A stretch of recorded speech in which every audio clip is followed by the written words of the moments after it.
உவைஸ் அவர்கள் தூய சரீரத்தோடு இந்த உடலோடு தான் அல்லாஹ்வை சந்தித்தார்கள், நேரடியாக பார்த்தார்கள், பேசினார்கள். பிறகுதான் தொழுகை கடமையாக்கப்பட்டது. அன்பிற்குரியவர்களே, இந்த உலகத்துல ரப்பு யாருக்கும் அந்த பாக்கியத்தை கொடுக்கல. என்னை பார்க்கணும் அப்படின்னு சொன்னா முதல்ல உயிரை உடல். அல்லாஹ்வை சந்திப்பதற்கு தடையாக இருப்பது உயிர். உயிர் நீங்கிருச்சுன்னு சொன்னா அல்லாஹ்வை சந்திக்க முடியும். இந்த கபர்ல வச்சதுக்கு அப்புறம் அந்த ரூஹ் அல்லாஹ்ட்ட போகும், அது வேற ப்ராசஸ். உயிரோடு இருக்கிற காலம் எல்லாம் ரப்பு அந்த ஆற்றலை இந்த மனித கண்களுக்கு கொடுக்கல. அதனால நம்ம எல்லாம் ஆசைப்படல. நம்ம ஆசைப்படுறோமா? அல்லாஹ்வே உன்னை நான் பார்க்கணும் அப்படின்னு சொல்றோமா? அந்த எண்ணம் நமக்கு வராது. காரணம், அவ்வளவு நெருக்கத்தில் நம்ம இல்லை. ஆனால் அல்லாஹ்விற்கு மிக நெருக்கமாக இருக்கிற நபிமார்களுக்கு அந்த ஆசை இயற்கை தானே, வரத்தானே செய்யும். ரப்புக்கு மிக நெருக்கமானவர்கள், ரப்பு யாரை தேர்ந்தெடுத்தானோ, ரப்பு யாருக்கு பிடிக்குமோ அவர்களைத்தான் நபிமார்கள் அல்லாஹ் கோரிக்கை எடுக்கிறான். அந்த நபிமார்களுக்கு இயற்கையா ஒரு எண்ணம் வரும், ரப்பே உன்னை நான் பார்க்கறணும். அது எப்பங்க? உலகத்திலேயே வாழுகிறவர்களே பார்க்கணும். முதல்ல ஆசைப்பட்டவங்க யார் அப்படின்னு சொன்னா பல நபிமார்கள். இதுல ரொம்ப ஆசைப்பட்டவங்க, அது குறித்து ஒரு வரலாறையே அல்லாஹ் திருக்குர்ஆனிலே பதிவு செய்து வைத்திருக்கிறார். மூசா அலைஹிஸ்ஸலாத்து வஸ்ஸலாம், ரப்பே உன்னை நான் பார்க்கணும். அப்ப அல்லாஹ் சொல்றான், அந்த உரையாடல மூசா அலைஹிஸ்ஸலாத்து வஸ்ஸலாம் அவர்களும் அல்லாஹ்வும் என்ன பேசிக் கொண்டார்கள் என்பதை திருக்குர்ஆன் ஷரீஃபில் அல்லாஹ் பதிவு செய்து வைத்திருக்கிறார். நம்ம அர்த்தம் தெரியுதோ இதெல்லாம் ஓதிட்டு தான் இருக்கிறோம். நம்ம ஒரு குர்ஆன் முடிக்கிறார் இல்லையா அரபியில, அவர் முடிக்கும் போது இந்த வாசகத்தை, இந்த உரையாடை எல்லாம் சொல்லித்தான் செல்கிறார், கடந்து போகிறார். என்ன? கால ரப்பி அருணி, ரப்பே உன்னை நான் பார்க்கணும், ரொம்ப ஆசையா இருக்கு, உன்னை நானே பார்க்கணும். அன்னூர் இலைக்க கால லன் தராணி, அல்லாஹ் சொல்றா லன் தராணி, நீ என்னை பார்க்க முடியாது. காரணம், அந்த ஆற்றலை கொடுக்கல. வலாக்கினின்று என்றாலும் இந்த மலையை வேணா பார். அது ஒரு நீண்ட ஒரு வரலாறு. அதை சுருக்கமாக உங்களுக்கு சொல்றேன். மூசா அலைஹிஸ்ஸலாத்து வஸ்ஸலாம் அவர்கள் இயற்கையாகவே கொஞ்சம் பிடிவாதம் உள்ளவர்கள். ஒவ்வொரு நபிக்கும் ஒவ்வொரு குணங்கள் இருக்கு. இது நன்மையின்பால் ரொம்ப பிடிவாதம் உள்ளவர்கள் யாருன்னா மூசா அலைஹிஸ்ஸலாத்து வஸ்ஸலாம். அவங்க அல்லாஹ்ட்ட கேட்கறாங்க, அல்லாஹ் அவனை பார்க்கணும். அல்லாஹ் சொல்றான் பார்க்க முடியாது. அப்படி பார்க்கறா தூர் சீனா மலைக்கு வா. தூர் சீனா அந்த மலைக்கு போயாச்சு. அப்ப அல்லாஹ் சொல்றான், நீ என்னைய பார்க்க முடியாது, மலையில பாரு, இந்த மலையை பார், மலை இருந்தால் என்னை பார்த்து கொள்ளலாம்.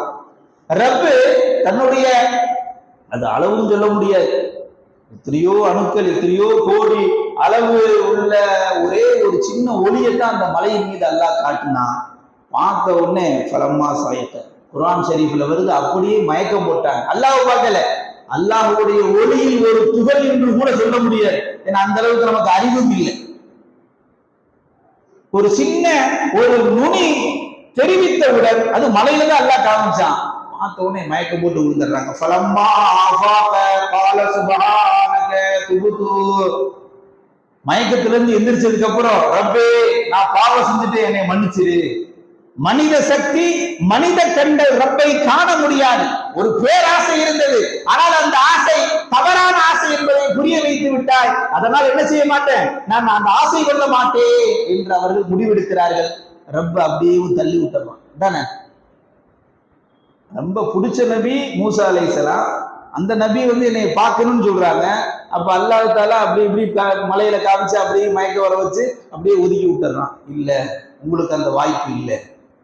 அவங்களும் புரிஞ்சுட்டு மன்னிப்பு கேட்டுறாங்க, ரப்பே என்னை மன்னிச்சிரு அல்லாஹ், இப்படி விபரீத ஆசையெல்லாம் நான் பட மாட்டேன். இப்ராஹிம் அலைஹிஸ்ஸலாத்து வஸ்ஸலாம் அவங்க இப்படி நேரடியா கேட்கல, அவங்க ஒரு சைஸா கேட்கிறாங்க பாருங்க. அதுவும் குர்ஆன் ஷரீஃபிலே பதிவு செய்யப்பட்டிருக்கிறது. ரப்பி அரினி கைஃப துஹயில் மௌதா.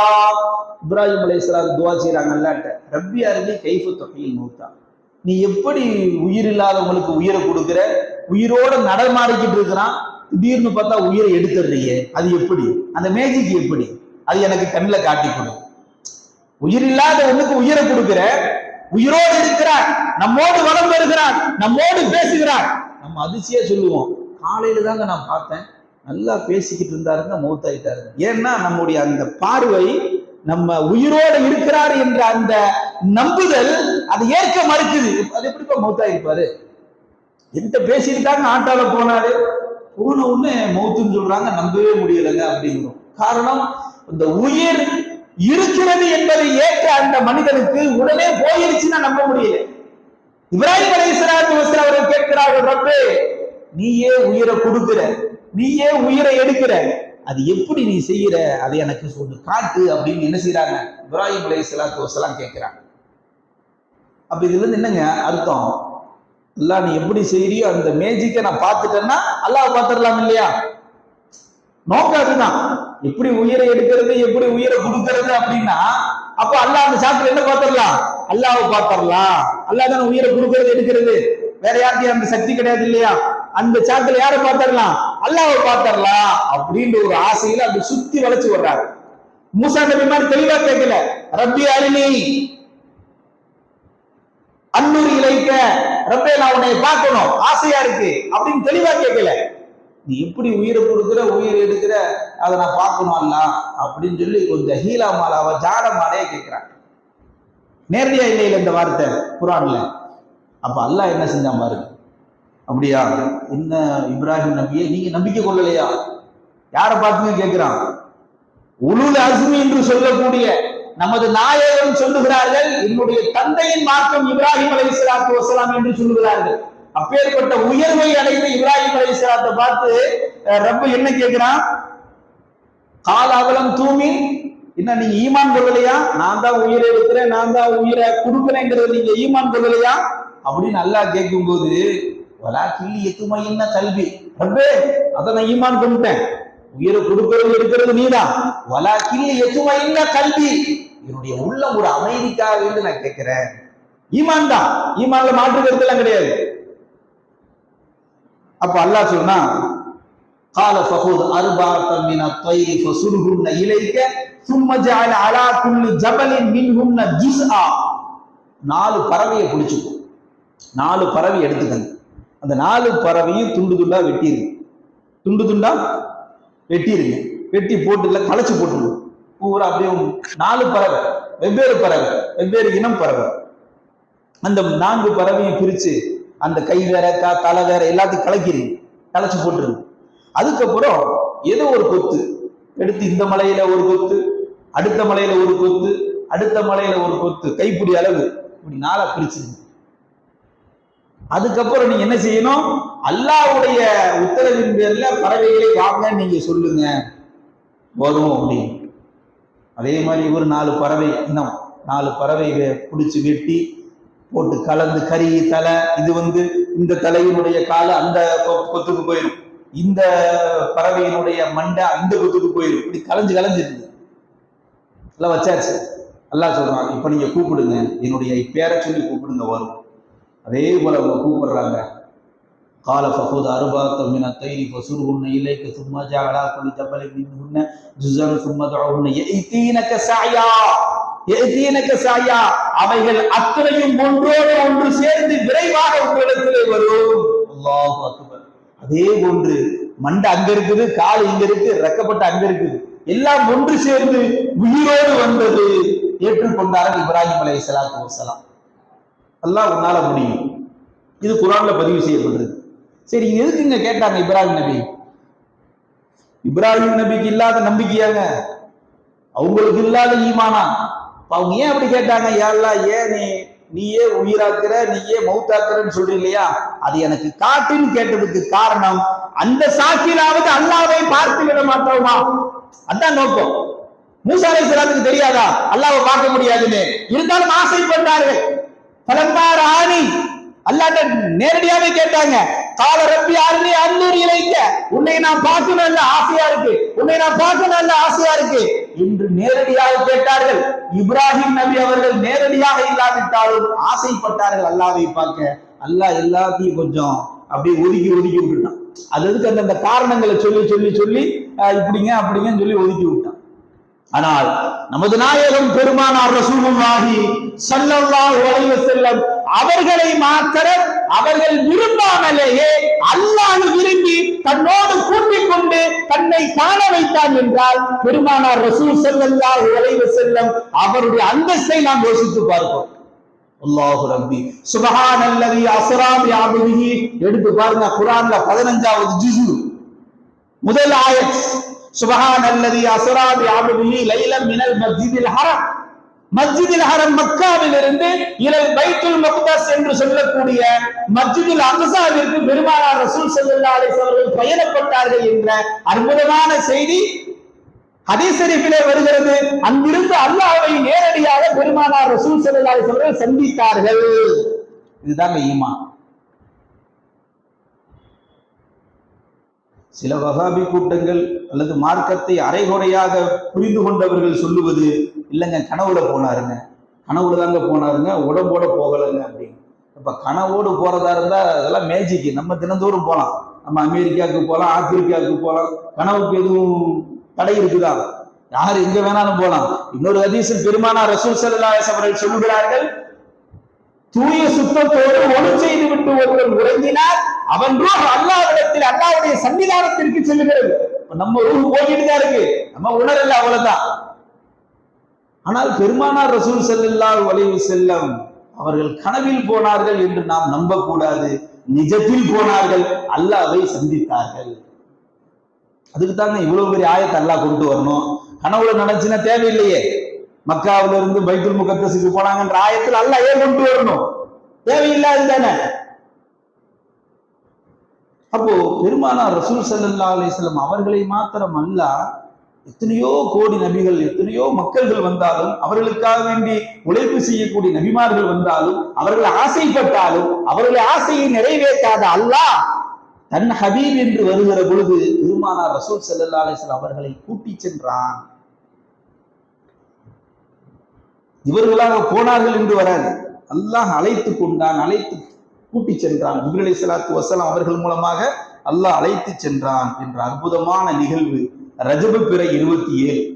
என்னங்க ஹதீஸ்ல அப்படி ஆதாரம் இருக்கா அப்படின்னா தெளிவான ஆதாரம் இருக்காது, வரலாறுகளில் தெளிவான ஆதாரம் இருக்காது. நிறைய இமாமுடைய கருத்து வேறுபாடுகள் இருக்கு. சில பேர் இல்ல இந்த மாதத்தில் இல்ல, இதற்கு முந்தைய மாதங்கள் நடந்ததுன்னு சொல்லுவாங்க. சில பேர் இந்த மாதத்தின் ஆரம்பத்தை துவக்கம் சொல்லுவாங்க. ஆனால் நிறைய அறிஞர்கள் எதை இந்த கருத்துல இருக்கிறாங்களோ அந்த கருத்தை நாம் எடுத்துக்கொள்வோம். ரஜபு பிறை 27 தான் பெருமானார் ரசூலுல்லாஹி ஸல்லல்லாஹு அலைஹி வஸல்லம் அவர்களுக்கு இந்த நிகழ்வு நடந்தது. வரலாற்று குறிப்பு அவ்வளவுதான். வெறுமனே ஹதீஸை தாங்க நம்புவேன்னு சொன்னா அந்த 5000 ஹதீஸை விட்டு தாண்டாது இஸ்லாம். வரலாறு எப்படி தெரியும்? அப்போ வரலாறுகளிலும் அல்லாஹ் உண்மையை வைத்திருக்கிறான், பாடத்தை வைத்திருக்கிறான். குர்ஆன்ல அல்லாஹ் சொல்றான், வரலாறு 1000 ஆயத்து அல்லாஹ் சொல்றானே, 1000 ஆயத்துக்கள் அல்லாஹ் வரலாறா சொல்றான். அப்ப வரலாறு என்பது யோகோபித்த மக்கள் கருத்து என்னவோ அதுதான் வரலாறு. பொய்யான வரலாறு கால ஓட்டத்தில் நீக்காது, அடிச்சுக்கிட்டு போயிடும். இந்த விஷயமே அதுதான். வரலாறுகளில் பொய்யை திரித்து எழுதப்பட்ட வரலாறுகள் உலக அரங்கில் காலப்போக்கில் காணாமல் போயிடும். எந்த வரலாறு உண்மையோ அதை கியாமத் நாள் வரை அல்லாஹ் தஆலா இழுத்து கொண்டு சென்று கொண்டே இருப்பான். அது குர்ஆன்ல இருக்காது, ஹதீஸ்ல இருக்காது, நிறைய விஷயம். அப்ப நம்ம விஷயத்துக்கு வருவோம். பெருமானார் ரசூலுல்லாஹி ஸல்லல்லாஹு அலைஹி வஸல்லம் அவர்களுடைய அந்த மிஅராஜ் பயணம் இருக்கிறது அல்லவா, அல்லாஹ்வா பிரியப்பட்டு கொடுத்தது. அதுக்கு பல காரணங்கள் இருக்கு. நபி ஸல்லல்லாஹு அலைஹி வஸல்லம் ரொம்ப துவண்டு போனாங்க, ரொம்ப கவலைக்கு உண்டானாங்க. அதனால அதனுடைய விஷயங்களை நான் கடைசியில சொல்றேன்.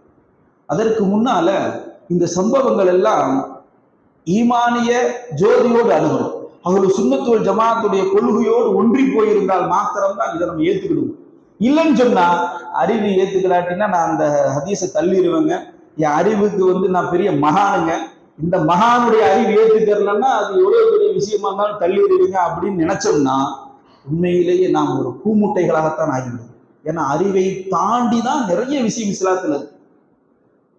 ஏங்க இந்த மியாராஜ் இரவுக்கு போயிட்டு அல்லாஹ்வை சந்திச்சுட்டு நபி ஸல்லல்லாஹு அலைஹி வஸல்லம் மக்காவுடைய அந்த கல்லு பக்கத்தில் நின்று சொல்றாங்க, நான் மியாராஜுக்கு போனேன் அப்படின்னு. அபூஜஹல் கேட்கிறான், என்ன புது அப்டேட்டா இருக்கு, புது விஷயமா இருக்கு, என்கிட்ட சொன்னது அப்படியே உங்க சகோதரர்ல பூரா கூப்பிடுறேன், சொல்லுவீங்களா? சொல்றேன், போயிட்டு வந்தது உண்மைதானேப்பா, சொல்றேன். அபூஜஹல் எல்லாத்துக்கும் கூப்பிடுறான். ஏன்னா அவனுக்கு பெரிய ஆதாரம் இல்லையா. ஒரு இரவுல மக்காவில இருந்து பைத்துல் முகத்தஸ் போறத சாதாரண விஷயம் இல்லை, பல ஆயிரம் கிலோமீட்டர் கடந்துதான் போகணும். அப்போ இப்படி ஒரு விஷயம் நம்ம ஒரு கிடைச்சோடனே அபூஜஹல் நினைச்சுட்டா, இவங்க கூட்டாளிகளை பூரா கூப்பிடுவோம், சஹாபாக்கள் தோழர்கள் சொல்றாங்க இல்லையா, இவங்களை பூரா கூப்பிடுவோம். கூப்பிட்டு இதே வார்த்தையை அவங்கள்ட்ட சொல்லட்டும், அப்பதான் அவங்க நம்ப மாட்டாங்க அப்படின்ட்டு, முகமதே பேச்சு கீச்சு மாறிட மாட்டியே, இப்ப என்கிட்ட என்ன சொன்னி அதை அப்படியே அவங்க 100 மக்கள்கிட்டையும் சொல்லுவான், உறுதியாக சொல்லுகிறேன். எல்லாத்தையும் பனு காபி என்று சொல்லக்கூடிய கோத்திரத்தாரு அங்க ஜாஸ்தியா குடியிருந்தவங்க எல்லாத்தையும் கூப்பிடுறான். அதுல சஹாபாக்களும் இருக்கிறாங்க. வந்த உடனே சொல்லப்படுது, உங்க முகமது எங்க போயிட்டு வந்தாரு தெரியுமா? நேற்று பைத்துல் முகத்தஸ் ஜெருசலம் போயிட்டு வந்தாராம். இப்ப நம்ம விளங்குறதுக்காக சொல்றோம். இந்த நாட்டுக்கு நேற்று நைட்டு போயிட்டு வந்துட்டாராம். போனீங்களா? போனேன். வந்துட்டீங்க? அவங்க அதான் கேட்கிறாங்க. போனீங்களா? நேற்று நைட்டு போனேன். என்னங்க வந்துட்டீங்க? ஆமா வந்துட்டேன். நல்லா கூட்டிட்டு வந்துட்டான். சில பேருக்கு நம்பவும் முடியல, நம்பாம இருக்கவும் முடியல. இந்த செய்தி அப்படியே காட்டு தீ மாதிரி பரவுது. இந்த முகமதுங்கிறவர் இப்போ ஒரு புது பொய்யா ஊர்ல இருப்பான். என்ன தெரியுமா? ஒரே இரவுல இங்க இருந்து பல ஆயிரம் கிலோமீட்டர் மைல்களை தாண்டி போய் என்ன செஞ்சாரு? பைத்துல் முகத்தஸ் அல்லாங்கிறதுலாம் 3வது 4வது வச்சுக்கிடுவோம். அங்கிருந்து 7 வானத்தை கடந்தாங்க. அதெல்லாம் நம்ம ஈமான்ல கட்டுப்பட்டது. அவனுக்கு அந்த அடிப்படையே ஜீர்ணிக்க முடியல. அது எப்படிங்க பேசிக்கா போயிட்டு உடனே வர முடியுமா? அதுவும் நைட்டா போயிட்டு வந்திருக்குன்னு நம்புற மாதிரி இருக்கா? இந்த செய்தி அப்படியே ஊருக்குள்ள மக்காக்குள்ள காட்டு தீ மாதிரி பரவுது. வெளியூருக்கு போயிருந்த அபூபக்கர் சித்திக் ரலியல்லாஹு உள்ள வர்றாங்க, என்ட்ரன்ஸ்ல வர்றாங்க. அப்போ ஒருத்தர் சொல்றாரு, அபூபக்கரே ஒரு விஷயம் ஓடிட்டு இருக்கு ஊருக்குள்ள, தெரியுமா? தெரியலையே. என்னங்க? உங்க நபி முகமது நேற்று இரவுல எங்க இருந்து எங்க போயிட்டு வந்துட்டாரம்மா? பைத்துல் முகத்தஸுக்கு போயிட்டு வந்துட்டாரம்மா. இப்படி ஒரு விஷயம் ஓடிட்டு இருக்குது. இது யாரு சொன்னா? பெருமானார் ரசூலுல்லாஹி ஸல்லல்லாஹு அலைஹி வஸல்லம் அவர்கள் சொன்னார். நபி சொன்னாங்களா? ஆமா, நபி தான் சொன்னார். நபி சொன்னால் இந்த விஷயத்தை உடனே ஏற்றுக்கொள்வேன். சதக, உண்மைப்படுத்தினார்கள். மாத்திரமல்ல, இதைவிட பாரதூரமான விஷயங்களை எங்கள் நபி சொன்னாலும் ஏற்றுக்கொள்வேன். அபூபக்கர் சித்திக் ரலியல்லாஹு அறிவை சுண்டி பார்க்கல. ஆனா அறிவார்ந்த மார்க்கம் தான் இஸ்லாம், மாற்று கருத்து இல்ல, அறிவான மார்க்கம் தான். ஆனால் சில விஷயங்கள் இருக்கிறது, அங்கே உன் அறிவை கொண்டு போய் வைத்தால் ஈமான் இடம் தெரியாமல் ஓடிவிடும். எல்லா இடத்துலயும் அறிவு யூஸ் பண்ணக்கூடாது. அபூபக்கர் சித்திக் ஆய்வு பண்ணாங்களா? அப்படியா, இத்தனை கிலோமீட்டர்ல போயிட்டு வந்துட்டாங்களா? அப்படிலாம் சொல்லவே இல்லையே. ரசூல் ஸல்லல்லாஹு அலைஹி வஸல்லம் சொன்னார்கள் என்றால் உடனே ஏற்றுக்கொள்வேன். மாத்திரமல்ல, இதைவிட பாரதூரமான விஷயங்களை சொன்னாலும் ஏற்றுக்கொள்வேன். அதனாலதான் வரலாற்றில் எழுதுகிறார்கள், அவர்களுக்கு அபூபக்கர் சித்தீக் என்று பெயர் வந்தது. ஏங்க பேர் வந்துச்சு? சித்தீக் என்று பெயர் வந்தது. பெயர் வர காரணம் என்ன? மேராஜுடைய இரவனுடைய நிகழ்வு குறித்து எந்த ஒரு ஆட்சேபனையும் இல்லாமல், எந்த ஒரு ஆய்வும் இல்லாமல் நபி சொன்னார்களா, உடனே நான் ஏற்றுக்கொண்டேன் என்று உண்மைப்படுத்தியதால் அவருக்கு பேரே உண்மையாளர். அவங்க பேர் வந்து அபூபக்கர் தாங்க. அங்க சஹாபாக்கள் பேரை சொல்லும் பொழுது நீங்க பயான்ல கேட்டிருப்பீங்க, அபூபக்கர் சித்தீக் ரலியல்லாஹு. சித்தீக் யாருங்க பேர் வச்சது? நபி ஸல்லல்லாஹு அலைஹி வஸல்லம் பேர் வைக்கிறாங்க. ஏன் பேர் வைக்கிறாங்க? இந்த மிஅராஜுடைய நிகழ்வை உண்மைப்படுத்தினார். அதனால அரைகுறை விஷயங்களை மார்க்கத்துல மேலாக ஓரளவு தெரிந்து கொண்டு எல்லாம் தெரிந்தது என்று நினைத்துக் கொள்வது முனிப்புள் மேய்வதை போல். அதனால எந்த காலத்திலும் மிஅராஜ் குறித்து தவறான எண்ணம் கொள்ளவே கூடாது. சின்ன பிள்ளையிலிருந்து 1000 வருஷமா இன்னைக்கு கியாமத் நாள் வரை உடலோடு தான் அல்லாஹ்வை சந்தித்தார்கள். இந்த பூத உடலோடு தான் அல்லாஹ்வை சந்தித்தார்கள், கனவு இல்ல. கனவுல அது பல தடவை போயிருக்கிறாங்க. ஏன்னா ரசூல் ஸல்லல்லாஹு அலைஹி வஸல்லம் அவங்களுக்கு கனவே வஹீதானங்க. இப்ராஹிம் அலைஹிஸ்ஸலாத்து வஸலாம் அவர்களுக்கு கனவுல வர்றது வஹீதானங்க. அதனால கனவுங்கிறதுலாம் ஒரு மேட்டரே இல்லை. இந்த உடலோட போனாங்களா? போக முடியுமா? அறிவு வேணா ஏத்துக்கிறாம இருக்கலாம், ஆனால் நம்பணுமா? ஈமான். இதை மறுத்தால் நீ முழுமையான ஈமானா ஆக முடியாது.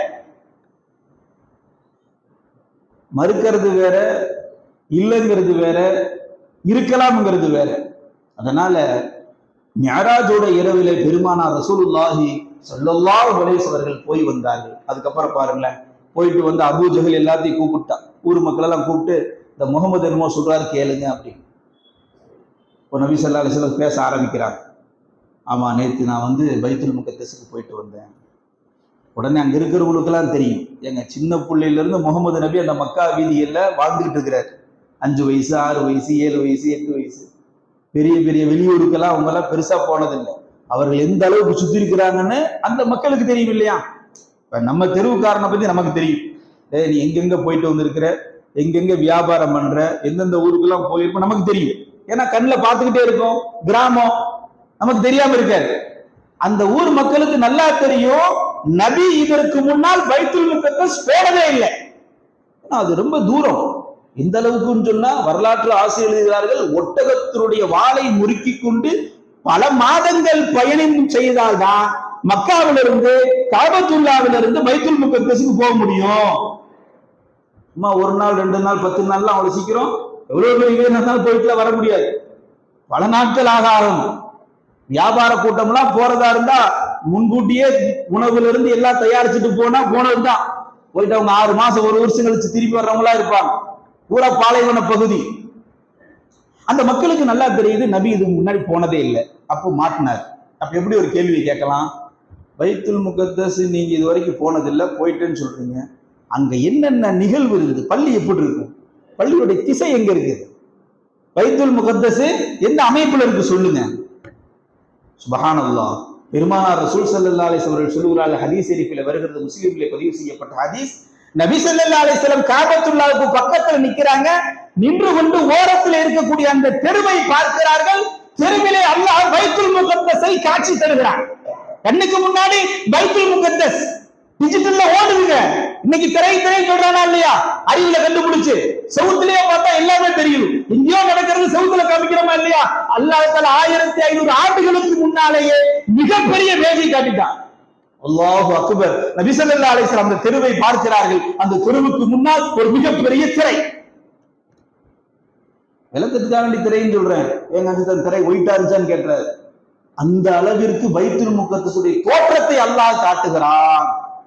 அவங்க அப்படியே பார்த்துட்டு சொல்ல ஆரம்பிக்கிறாங்க, பைத்துல் முகத்தஸ் நுழைவாயில்ல இத்தனை நுழைவாயில் கதவு இருக்கு, இத்தனை ஜன்னல் இருக்கு, அந்த ஜன்னல் இந்தந்த அமைப்புல இருக்கு, இந்தந்த ஸ்டைலிஷ்ல கட்டப்பட்டிருக்கு போன்ற அத்தனை விவரங்களையும் பெருமானார் ரசூல் ஸல்லல்லாஹு அலைஹி வஸல்லம் புட்டு வைக்கிறாங்க. தகச்சு போயிடுறான் மக்காவாசி. நம்பவும் முடியல, நம்பாம இருக்கவும் முடியல. ஏன்னா இவர் போனதில்லைன்னு தெரியுங்க. மக்காவை விட்டு பெருசா அவர் வியாபாரத்துக்கு பக்கத்து ஊருக்கு தான் போயிருக்காரே ஒழிய, நாடு விட்டு நாடு, கண்ட விட்டு கண்டல்ல இவர் போகலன்னு தெரியும். அதனாலதான் இந்த கொஸ்டின் வைக்கிறான். பைத்துல் முகத்தஸுக்கு போனால் நாங்க இருக்கிறோம், நீங்க சொல்லுங்க, அது எப்படின்னு சொல்லுங்க பார்க்கலாம் அப்படிங்கும் போது ஒவ்வொன்றையும் கண்ணுல நேர்ல பார்த்தா எப்படி சொல்லுவார்களோ அதே ஒன்று சொல்லுகிறார். ஏற்கனவே போயிட்டு வந்துட்டாங்க, இருந்தாலும் அந்த நேரத்துல சோட போயிடக்கூடாது இல்லையா, அதனால அல்லாஹ் தஆலா படம் போட்டு வெளிச்சம் போட்டு காட்டிட்டான். மிக தெளிவாக சொல்லுகிறார். அதோடு நிறுத்தல, இன்னொரு செய்தியும் சொல்றாங்க. மக்களே, ஒரு செய்தியை சொல்லுகிறேன், நன்றாக புரிந்து கொள்ளுங்கள். நான் பைத்துல் முகத்தஸிற்கு சென்று வருகிற பொழுது வியாபார கூட்டத்தை பார்த்தேன். நம்ம ஊர் கூட்டம் தாங்க. மக்காவிலிருந்து வியாபாரத்துக்கு போனாங்க இல்லையா, அந்த வியாபார கூட்டத்தை பார்த்து அவர்கள் வியாபாரம் முடித்து திரும்பி கொண்டு இருக்கிறார்கள். வருகிற வழியில் ஒரு ஒட்டகத்தை அவர்கள் தொலைத்து விட்டார்கள். தொலைத்த ஒட்டகத்தை தேடி அந்த கூட்டம் ஒரு கட்டத்திலே போய் கொண்டிருக்கிறது. ஒரு புதருக்குள் அந்த ஒட்டகம் சிக்கி இருந்தது. அந்த ஒட்டகத்தை எடுத்துக்கொண்டு மீண்டும் மக்காவை நோக்கி அந்த வியாபார கூட்டம் வந்து கொண்டிருக்கிறது என்று சொல்லுகிற பொழுது ஆடி போயிடுறாங்க. இதுவரைக்கும் சொன்ன விஷயத்தை விட இது கொஞ்சம் பிரைட்டா இருக்கு. ஆனா எல்லாத்துக்கும் தெரியும், நம்ம ஊர்ல இருந்து இத்தனை பேர் போயிருக்கிறாங்கன்னு தெரியும், வியாபாரத்துக்கு போயிருக்காங்கன்னு தெரியும். இந்த இடத்துல வந்துட்டு இருக்கிறாங்க. வருகிற பொழுது ஒட்டகம் தொலைத்தது, பிளஸ் எங்கிருந்தது, அதை எப்படி கைப்பற்றினார்கள், எங்கே வருகிறார்கள் போன்ற அத்தனை விஷயங்களையும் திரையில் பார்த்ததை போன்று பெருமானார் ரசூல் ஸல்லல்லாஹு அலைஹி வஸல்லம் அவர்கள் தொடர்ந்து சொல்ல நம்பவும் முடியல, நம்பாம இருக்கவும் முடியல. முஸ்லிம்கள் நம்பினார்கள். ஆனால் காஃபிர்களுக்கெல்லாம் ஒரு மிகப்பெரிய பேரதிர்ச்சி. என்னப்பா இது, நான் அதான் சொன்னேன், இஸ்லாத்திலே அறிவார்ந்த மார்க்கம் இஸ்லாம், அறிவார்ந்த மார்க்கம் இஸ்லாம். நம்ம சொல்லுவாங்க, குர்ஆன்லயும் ஹதீஸ் எல்லாம் கொடுத்துட்டு அறிவை கொடுத்துட்டாங்கல்ல பாய், அதனால அறிவுல யோசிக்கணும் பாய். அவரு சொல்றார், இவரு சொல்றார், அந்த ஜத்து சொல்றார், அவரு சொல்றதெல்லாம் கேட்க கூடாது பாய். நமக்குன்னு அறிவு அல்லாஹ் 6ஆம் அறிவை கொடுத்திருக்கிறான் பாய், அந்த அறிவிலேயே போகணும் பாய். அப்படியே ஸ்ட்ரெயிட்டா சொர்க்கத்துக்கு போயிடலாம் பாய்மா. எல்லா இடத்துலயும் அறிவு யூஸ் பண்ண முடியாது. சில இடங்கள் இருக்கிறது, சில காலங்கள் இருக்கிறது, சில நிகழ்வுகள் இருக்கிறது, அதுவெல்லாம் அறிவுக்கு அப்பாற்பட்டது, யோசிக்க கூடாது, நம்பணும். நம்பினாதான் முஸ்லிம். அல்லாஹு அக்பர். அந்த மக்களில் சிலர்கள் அப்படியே உறைஞ்சு போறாங்க. அதுல இருக்கக்கூடிய ஒரு உத்துபாங்கிறவன் சொல்றான், நான் பலமுறை அந்த பைத்துல் முகத்தஸ் கட்டடத்திற்கு சென்றிருக்கிறேன், அவர் சொன்னது அத்துணையும் உண்மை.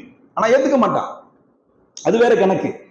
ஆனால் இவர்கள் சொன்னதில் ஒரு பிழை கூட இல்லை, ஒரு தவறு கூட இல்லை, அனைத்தும் உண்மை என்று அவன் சொல்லுகிறான் என்றால் நாம் யோசித்து பார்க்கிறோம். பெருமானார் ரசூலுல்லாஹி ஸல்லல்லாஹு அலைஹி வஸல்லம் அவர்கள் போயிட்டு வந்தது உடலோடங்கிறதுனாலதான் இவ்வளவு பஞ்சாயத்துங்க. நான் இது எதுக்கு சொல்றேன் அப்படின்னா, இல்ல குர்ஆன் ஹதீஸ்ல தெளிவா இல்லைங்க, அதனால இது கற்பனைங்க, இல்ல கனவுன்னு சொல்லுவானா இல்லையா, அதுக்காக வேண்டி சொல்றேன். ஆனா கனவுல நடந்ததுக்கு எதுக்கு இது காபத்துல்லா முன்னாடி அபூஜஹலை வச்சுக்கிட்டு ஊரை போல கூப்பிட்டு இவ்வளவு ஒரு விஷயத்தை எடுத்து சொல்லணும்? தேவையில்லையே. கனவுல நடந்ததுக்கெல்லாம் இவ்வளவு ஆர்குமெண்ட் தேவையில்லையேங்க. அதுவும் போய் வந்த காலம்தான் இன்னும் மெய்சிலிருக்க வைக்கிறது. நாம் எல்லாம் உட்கார்ந்து இருந்து எழுந்திருத்தால் அந்த உட்கார்ந்த உடம்பு சூடு இருக்குமா இல்லையா, அந்த சூடு காய்வதற்குள் இந்த விஷயம் நடந்தது. இந்த விஷயம்னா பைத்துல் முகத்தஸோடு இல்லை, அங்க தாண்டி புராக் வாகனத்துல 7 வானங்களை கடந்து அரிசை குருசை கடந்து அல்லாஹுவை பார்த்தார்கள், சந்தித்தார்கள், பேசினார்கள், தொழுகை கடமையாக ஆக்கப்பட்டது, வெற்றியோடு திரும்பினார்கள் பெருமானார் ரசூல் ஸல்லல்லாஹு அலைஹி வஸல்லம். இதுதான் அசைக்க முடியாத ஈமான், அசைக்க முடியாத நம்பிக்கை.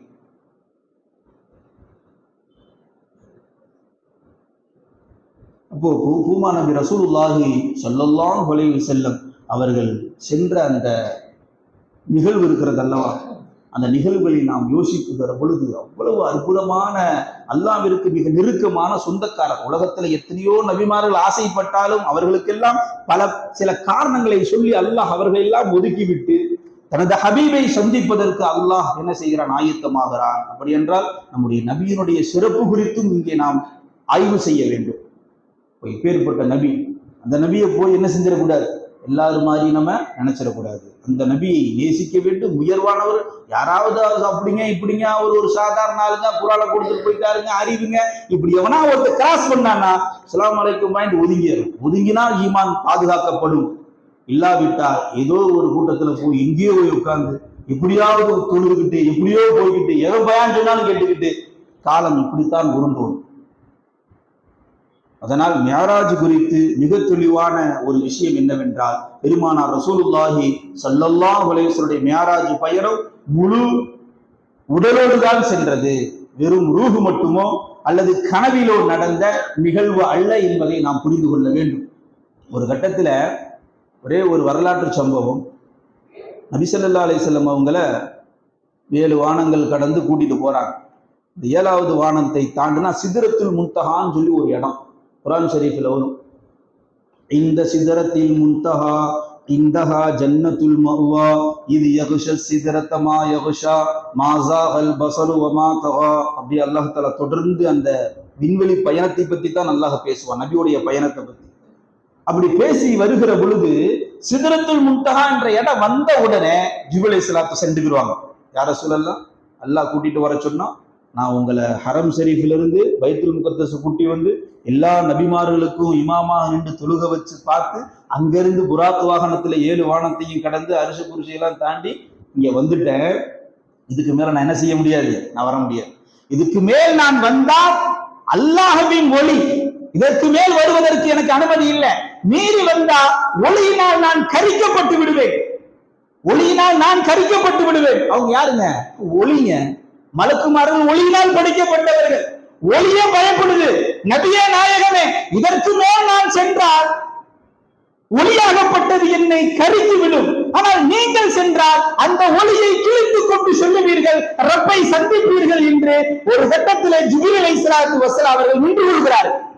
அதன் பிறகுதான் நாயகம் பெருமானார் ரசூலுல்லாஹி ஸல்லல்லாஹு அலைஹி வஸல்லம் அவர்கள் அல்லாஹ்வை நேரடியாக பார்த்தார்கள்.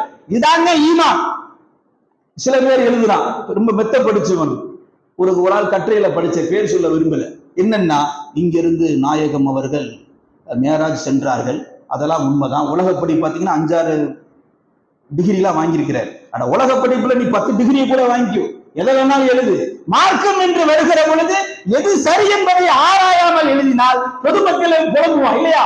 எல்லாம் எழுதிட்டு கடைசியா இங்க இருந்து போனதெல்லாம் உண்மைதாங்க, ஏன்னா சில வகாபி போகவே இல்லம்மா, இன்னும் சில வகாபி போனதெல்லாம் உண்மைம்பா, இன்னும் சில வகாபி எப்படி போவான்னா, இல்ல போனதெல்லாம் கரெக்டு தாங்க, ஆனா அங்க போய் பச்சை திறங்க, அங்கிட்ட அல்ல இங்கிட்ட ரசூல். ஏன்னா இத்தனை கிலோமீட்டர் கடந்து போய் திரைக்கு அப்பால பேசுறதுக்கா போனாங்க? யோசித்து பார்க்க வேண்டும். அதனால் அல்லாஹ்வை நேரடியாக பார்த்தார்கள், சந்தித்தார்கள். அல்லாஹ் 50 நேர தொழுகையை கடமையாக்கினான். அது 5ஆக குறைக்கப்பட்டது. ரப்புல் ஆலமீன் அந்த தொழுகையை சரிவர தொழுகக்கூடிய பாக்கியத்தை எல்லாம் வல்ல அல்லாஹ் நமக்கும் நம்முடைய குடும்பத்தார்களுக்கும் ஒட்டுமொத்த உம்மத்துக்கும் அல்லாஹ் தஆலா வழங்குவானாக. வாஹிர் தாவானா அல்ஹம்துலில்லாஹி ரப்பில் ஆலமீன். அஸ்ஸலாமு அலைக்கும் வரஹ்மத்துல்லாஹி